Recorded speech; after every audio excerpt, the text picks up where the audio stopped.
எனக்கு சார் ரொம்ப பிடிக்கும். ஸோ டிவிக்கே தான் நான் ஓட்டு போடுவேன். நான் மட்டும் இல்லை, ஃபேமிலி எல்லாருமே அப்படிதான். ஆமாம், போட்டிருக்கேன். புதுசாக வரட்டும், கொஞ்சம் சான்ஸ் கொடுத்து பார்க்கலாம். எனக்கு பிடிக்கும். அப்படிலாம் இல்லை, கண்டிப்பாக நல்லா பண்ணுவார். அதுதான் நம்பிக்கை இருக்கு. அது வருது, அவரை பார்த்தோன்னே வருது. கண்டிப்பாக அவர் இல்லை இல்லை, நான் தான் மாற்றி வச்சுருக்கேன். எல்லாத்துக்குமே டிவிக்கே தான் போடணும் அப்படின்னு சொல்லி. அதுவா, அதுனா மாற்ற வரணும். ஸ்டாலின் வந்து ஒன்றும் பண்ணல. கன்னியாகுமரி. கன்னியாகுமரி சைடுலாம் வந்து அதிகமாக காங்கிரஸ் தான் இருக்கும். ஆமாம். அங்கே வந்து விஜய்க்கு வாய்ப்பு இருக்குதா? இந்தோட இருக்குது. ஏன்னா இதுவரை எப்படி ரிலீஜியன் பேசிஸில் போட்டுட்டு இருந்தாங்க. இதோட அப்படி இருக்காது. கிறிஸ்டின்ஸ் வந்து கேஸ்ட் படி பார்க்க மாட்டோம், ரிலீஜியன் படி பார்ப்போம். ஹிந்துஸ் வந்து பிஜேபிக்கு போடுவாங்க, கிறிஸ்டின்ஸ் வந்து காங்கிரஸ். இந்த வாக்குகள் எப்படி விஜய்க்கு மாறும்னு நம்புறீங்க? மாறாது சார். நான் வந்து நோட்டா தான். நான் எனக்கு யாரையுமே சிஎம் ஆக்கிறதுக்கு விருப்பம் இல்லை, அவ்வளோதான். என்ன காரணம்? ஏன்னா யாருமே வந்தாலும் யாருக்கும் மக்களுக்கு எதுவும் செய்ய போகிறது கிடையாது. சீமான் இருக்காரு, விஜய் இருக்காரு, மேபி போடுறதா இருந்தால் விஜய் அண்ணாவுக்கு போடுவேன். ஏன் விஜய் அண்ணாவுக்கு போடுவீங்க? எனக்கு தோணுது அவங்க வந்தால் கொஞ்சம் நல்லது, மக்களுக்கு கொஞ்சம் நல்லது செய்வாங்கன்னு. விஜய்க்கு விழுவும் கண்டிப்பாக. ஏன் உங்களுக்கு வந்து இந்த அரசியல் மேல வெறுப்பு? ஏன்னா எந்த சலுகையும் எங்களுக்கு கிடைக்கல சார். இது வரைக்கும் எங்களுக்கு எந்த சலுகையும் கிடைக்கல. இல்லை, அந்த மணி கூட எங்களுக்கு இன்னும் ஜாங்ஷன் ஆகலை. அதனால எனக்கு விருப்பம் கிடையாது. கவர்மெண்ட்லேருந்து எந்த ஒரு சலுகையும் இன்ன வரைக்கும் எனக்கு வரல. அதனால எனக்கு விருப்பம் இல்லை ஓட்டு போடுறதுக்கு. கண்டிப்பாக நம்புகிறேன். விஜய் அண்ணா வந்தால்.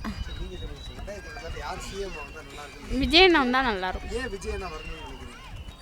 இந்த தடவை மாற்றி வந்தால் நல்லாயிருக்கும்னு பார்க்குறோம், எதிர்பார்க்குறோம். மக்கள் மத்தியில் ஆதரவு இருக்குன்னு நினைக்கிறீங்களா? இருக்கு. நீங்க ஏதாவது காரணத்துக்காக விஜய்க்கு ஓட்டு போடனா இது தவிர என்ன சொல்லுவீங்க? புதுசா வந்தா நல்லா இருக்கும்ல. சீமான் இருக்காரு புதுசா வர்றதுக்கு. நீங்க சீமானுக்கு வாய்ப்பு கொடுக்கறதா விஜய்க்கு வாய்ப்பு கொடுக்குறீங்க? விஜய் அண்ணா தான். விஜய் அண்ணா தான். ஏன் மத்தவரெல்லாம் தலைவர், விஜய் மட்டும் அண்ணாங்கறீங்க? அண்ணனை அப்பையிலேருந்து சின்ன பிள்ளையிலேருந்து விஜய் அண்ணா ரசிகர். நீங்க சொல்லுங்களா? நான் தளபதி தான். என்ன காரணம்? இப்போலேருந்து திரைப்படத்துலேருந்து எல்லாத்துலேயும் பார்த்து ஒரு ரசிச்சுக்கிட்டே இருக்கோம். இப்போ புதுசாக அவர் வந்து ஏதாச்சும் பண்ணணும் அப்படிங்கிறதுனால தான் நான் வந்து ஏடிஎம்கே தான், பக்கா ஏடிஎம்கே. ரெட்டலைக்கு தான் இது வரைக்கும் ஓட்டு போட்டேன். இப்போ எங்கள் தளபதி வந்துட்டார். முதல்ல மக்கள் இயக்கமாக இருந்தது, அதுக்கு பிறகு இப்போ வந்து டிவிக்கே மாறிட்டு, தமிழக வெற்றி கழகம் மாறிட்டு, அதனால் நான் அவருக்கு தான் போடுவேன். விமர்சிக்கிறவங்களுக்கு என்ன தெரியும்? அதாவது விஜயகாந்தன் ஒரு சார் இருந்தார், கேப்டனு. அவரை வந்து முடக்கி அசிங்கப்படுத்தி அவங்கள இது பண்ணி இப்போ அவர் உயிரோடு இல்லை. இப்போ அதுக்கு பிறகு இவர் வந்து ஏதாவது பண்ணலாம் அப்படிங்கிறத ஒரு குறிக்கோளாக பண்ணுறாங்க. ஆமாம், பேசுகிறாரு. அவரெல்லாம் வந்து காசுக்காக பேசுகிறாரு. அவர் பேசுகிறதெல்லாம் பார்த்துருக்கோம். ஆனால் அவர் அசிங்கம் பேசுகிறாரு, மகளிர் உள்ள அசிங்கம் பேசுகிறாரு. விஜயை பொறுத்தளவுக்கு அவரை வந்து அண்ணனாவோ தம்பியாவோ மாமாவோ மைத்தினர் எல்லாரோடைய உறவாக தான் பார்க்குறாங்க. அப்போ வந்து அவர் வந்து யாரையும் தப்பாக நினைக்கவும் இல்லை. எனக்கு பிடிக்கும். கண்டிப்பாக வருவார். சின்ன வயசுலேருந்தே அவர் எல்லாருக்குமே பிடிச்சிருக்கு. அந்த ஒரே ரீசன் போதாது, போதும்.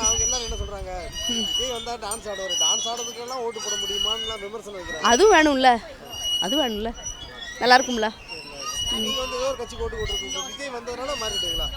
அப்படியெல்லாம் இல்லை, கொஞ்சம் ஒரு மாற்றம் வரட்டுமேனு பார்க்கும்.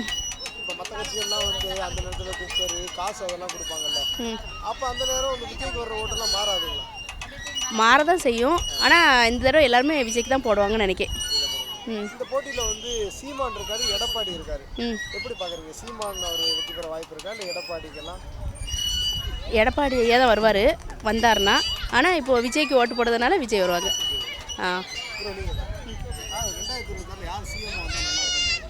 யார் சிஎம் வந்தாலும் சரி, மக்கள் நல்லது நடந்தால் சரி, சந்தோஷம் தான். விஜய் வரட்டும். இந்த வருஷம் ஏதாவது புதுசாக ஒரு ஆட்சி, நல்லது ஆட்சி நடக்காது எதிர்பார்ப்போமே. அதான் எல்லா ஆட்சியும் பார்த்தாச்சு. வச்சு ஆட்சி வந்து என்ன நடக்கும், நல்லது நடக்கும் பார்ப்போம் மக்களுக்கு. தென்காசி. இப்போ தென்காசியிலலாம் வந்து விஜய்க்கு அதிக வாக்குகள் இருக்குன்னு நினைக்கிறீங்களா? அது நமக்கு தெரியாது. நான் சின்ன வயசுல சென்னையில் இருக்கேன். சொந்த ஊர் எங்கள் சென்னை. இப்போ வந்து எல்லாமே விஜய் தான் அதிகமாகிட்டு இருக்கு. விஜயில் தான். ஆமாம். சரி, உங்கள் வீட்டிலலாம் யாருக்கு ஓட்டு போடுவாங்க? அது மட்டும் இல்லாமல் எங்கள் வீட்டுக்கெல்லாம் விஜய் தான். விஜய் தான். உங்கள் அப்பா விஜய்க்கு ஓட்டு போடுவாரா? தெரியல, யார் நல்லது பண்ணுறாங்களோ அவங்களுக்கு தான் ஓட்டு. ஆனால் உங்கள் அம்மா என்ன சொல்கிறது, விஜய்க்கு ஓட்டு போடலான்னு இருக்கா? இல்லை அதெல்லாம் சொல்லுவாங்களா அவங்ககிட்ட? நீ பெரிய பையனா யாருக்கு ஓட்டு போடுவேன்?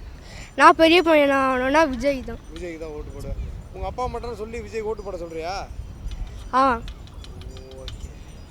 விஜய்க்குள்ள சின்னம் என்னது ஞாபகம் இருக்குதா? விஜய்க்கு என்ன சின்னம் கொடுத்துருக்காங்கன்னு? விசில். விசில். அவ்வளோதான். விசில் அடிப்பியா? ஆ. அடி. இது வராது தானா? சும்மா அடிச்சு பாரு. வராது. அடி பார்த்துக்கலாம். அதான் நம்மளா நம்ம வேணா இல்லை. ஓகே. இப்போ அடுத்து புதுசாக ஒருத்தர் வந்திருக்காரு, ஒரு சான்ஸ் நம்ம கொடுத்து பார்த்தா எப்படி பண்ணுறாருங்கிறது நமக்கு தெரியும்.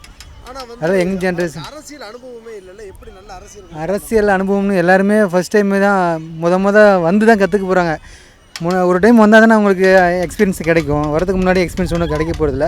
பட் என்னென்னா இதுக்கு முன்னாடி வந்தவங்களாம் ஒரு எம்எல்ஏவோ எம்பி அந்த மாதிரி இருந்திருப்பாங்க. இவர் ஃபஸ்ட் டைம் வராதனால, பட் இருந்தாலும் நம்ம ஃபஸ்ட் டைம்லாம் கொடுத்து பார்த்தா தான் தெரியும். எப்படி எக்ஸ்பீரியன்ஸ் இருந்தால் தான் பண்ணணும்னு சொல்ல முடியாது. ஒரு சான்ஸ் கொடுத்து பார்த்தா தெரியும் அப்படின்ட்டு. முதல்வர் ஆக வர கேம் சேஞ்சராக கண்டிப்பாக இருப்பார். சிஎம் ஆகிறதுக்கு எனக்கு தெரிஞ்சு அந்த அளவுக்கு கொஞ்சம் வாய்ப்பு கம்மியாக இருக்கும். பட் கேம் சேஞ்சராக கண்டிப்பாக இருக்கிறதுக்கு வாய்ப்பு இருக்குது. ஆனால் வந்து ரொம்ப நடிகர்கள் வந்திருப்பாங்க, நீங்கள் பார்த்துருப்பீங்க. சரத்குமார், சிவாஜி, இந்த மாதிரிலாம் ரொம்ப பேர் வந்து சினிமாவில் தோற்றுருந்துருப்பாங்கல்ல. கண்டிப்பாக சினிமாவில் பயங்கரமாக ஜெயிச்சிருப்பாங்க, ஆனால் அரசியலில் தோற்றுருப்பாங்க. கண்டிப்பாக அந்த வரிசையில் தான் விஜய் வர போகிறாங்க. இப்போ என்னென்னா முன்னே இருந்த ஜென்ரேஷனில் வந்து அப்போ எம்ஜிஆர், சிவாஜி அவங்க இருந்தாங்க. சாரி, எம்ஜிஆர் இருந்தாங்க, கலைஞர் இருந்தாங்க. ஒன்று எம்ஜிஆர், அதுக்கப்புறம் ஜெயலலிதா இருந்தாங்க. அவங்க வந்து மக்கள் மத்தியில் வந்து ரொம்ப ஒரு ஆழமான ஒரு இடத்த இருந்தது. அதுக்கப்புறம் அந்த மாதிரி சிவாஜி இவங்கெல்லாம் சொல்ல முடியாது நம்ம. இதே வந்து இப்போ விஜய் பார்த்தீங்கன்னா இப்போ யங் ஜென்ரேஷனில் அவங்க எப்படி இருந்தாங்களோ மக்கள் மனசில் அந்த மாதிரி இப்போ யங் ஜென்ரேஷன் இதில் வந்து அவர் இருக்கார். அதனால் இந்த மாதிரி ஒரு வாய்ப்பு இருக்குன்னு சொல்லி கண்டிப்பாக ஒரு கேம் சேஞ்சராக இருக்கிறதுக்கு வாய்ப்பு இருக்குது. இதை வந்து எனக்கு தெரிஞ்சு கன்ஃபார்ம் இதுக்கு வாய்ப்பு இருக்குது. இந்த போட்டியில் வந்து சீமான் இருக்காரு, எடப்பாடி இருக்காரு, எப்படி பார்க்குறீங்க? சீமான் வந்து அவர் வந்து ஃபஸ்ட்டு ஒரு நல்ல ஒரு பீக்கில் இருந்தார். இப்போ விஜயோட என்ட்ரிக்கு அப்புறம் கண்டிப்பாக அவரோட இது வந்து ரொம்ப டவுன் ஆயிடுச்சுன்னு நான் நினைக்கிறேன். எடப்பாடி அவர் எனக்கு தெரிஞ்சு இப்போ அடுத்து வின் பண்ணுறதுக்கு உண்டான ஒரு வாய்ப்பு இருக்குது இந்த இதில். ஆனால் சிஎம் இவர் வருவார் நான் என்னோட இது. பட் வந்து என்னென்னா நல்ல ஒரு பெரிய கூட்டணியாக இருக்குது. எல்லாமே வந்து இந்த கம்யூனிட்டி ரீதியாக பார்த்தா நம்ம சவுத்து அந்த சைடு பார்த்தீங்கன்னா இப்போ உங்கள் டிடிவி அவர் தேர்ந்திருக்காரு. அந்த தேவர் குரூப் இந்த மாதிரி community wise Kongu belt already வந்து உங்கள் ஸ்ட்ராங் அது தெரியும்.